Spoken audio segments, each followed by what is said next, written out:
How to make good quality compost. Difficulty level 1 hammer. Within a few months, your kitchen and garden waste can become quality compost. This is a simple and inexpensive method of creating natural fertilizer which will give plants the nutrition they need. You will need a compost bin and accelerator.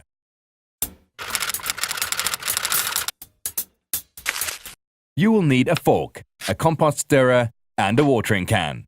A garden shredder is a useful friend to have. It should be in direct contact with the earth to help the exchange of microorganisms in the soil. Residue which makes up the new compost must be kept humid but not too wet, and well ventilated. Put a lid on the bin to protect it from the weather and place it near a hedge to protect it from strong winds that would dry it out. As heat plays a role in the decomposition process, it is good to have the sun shining on the bin. But too much will dry out the contents, so only expose it to the sun for a limited period each day.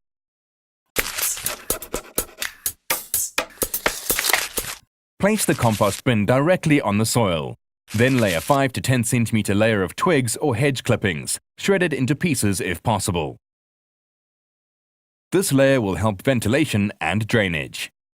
Next, you should add waste products in successive layers.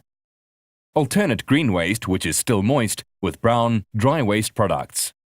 It is a good technique to stir the waste to encourage ventilation of larger items by mixing them with smaller items of waste, which degrade more quickly but can become amalgamated. Almost all waste from the garden can be recycled.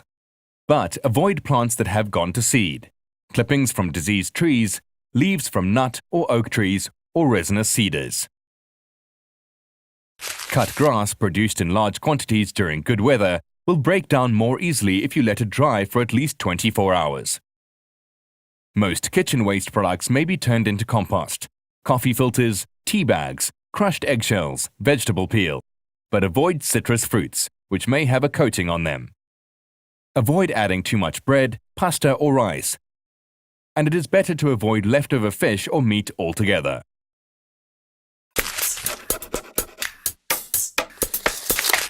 Keep a check on the humidity of your compost, as humidity is just as important as heat to the fermentation of microorganisms. Whitish threads in the compost are a sign that it is too dry, which will kill the microorganisms. Increase the humidity by adding a little water if need be, but not too much, just enough to sustain the bacterial flora. Poor ventilation will often cause unpleasant smells. To solve this, stir the layers into each other with a fork or use a compost stirrer, a useful item if your bin is narrow. Take this opportunity to add some crushed waste products. Although compost accelerators are not indispensable to the compost making, they can accelerate the process. There are ready-to-use preparations which include strains of bacteria and nitrogen. But you can make liquid manure by soaking around 1 kilogram of nettles in 10 liters of water for 3 weeks. This concoction, which is rich in nitrogen, is also very effective against aphids. It takes 6 to 12 months to produce ripe compost, ready to be used as a soil conditioner. It is now brown, homogeneous, fine, friable, and gives off the smell of forest soil. Be patient for a few months, and your waste will be transformed into natural fertilizer. This is an ecological solution, improving the health of your garden.